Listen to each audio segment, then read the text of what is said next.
अस्सलामुअलैकुम अंकल, हम आपके दफ्तर के पीछे वाली बस्ती में रहते हैं। कुछ दिन पहले आप हमारे घर तशरीफ लाए ये देखने के लिए कि हम गरीब हैं या नहीं, ताकि आप हमारी मदद कर सकें।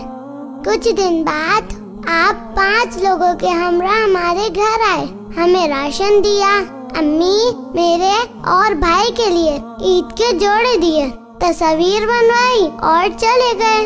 अंकल, आपको मालूम है, जब मैं 4 साल की थी तो मेरे बाबा अल्लाह को प्यारे हो गए। बाबा के जाने के बाद दादी ने अम्मी को मार के घर से निकाल दिया। हम दर बदर की ठोकरें खाते रहे। अम्मी लोगों के घरों के बर्तन साफ करती, जो पैसे मिलते हैं उससे हम अपना पेट भरते हैं। अम्मी का पेट तो अमीर लोगों की गालियाँ सुन के ही भर जाता था, जिनके घरों में वो काम करते थे। कल अम्मी फिर रो रही थी, वो चुप ही नहीं हो रही थी। जब आंखों से आंसू खुश्क हो गए तो वो सो गई। मैं उठकर उनके पाँव दबाने लगी। पाँव दबाते दबाते मेरी नजर अम्मी के हाथों में अखबार पे पड़ी। अखबार में मेरी, भाई और अम्मी की आपसे राशन और कपड़े वसूल करने वाली तस्वीर थी। मैं समझ गई अम्मी क्यों रो रही थी। पिछले साल भी ऐसा ही हुआ था।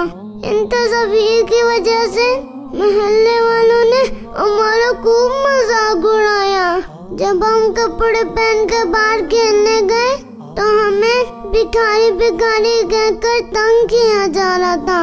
अंकल, आपसे एक दरख्वास्त है कि अपने नए कपड़े और जूते वापस ले जाएं। अम्मी के आंसू मुझसे बर्दाश्त नहीं होते। आपसे एक और दरख्वास्त है कि किसी गरीब की मदद किया करें तो उसकी तस्वीर अखबार में ना दिया करें। इसके बाद उसे जो तकलीफ होती है उसका आपको अंदाजा नहीं है। अल्लाह ताला हमें नेकियां छुपाने और गरीब की इज्जत नफ्स का ख्याल रखते हुए उसकी मदद करने की तौफीक अता फरमाए। आमीन।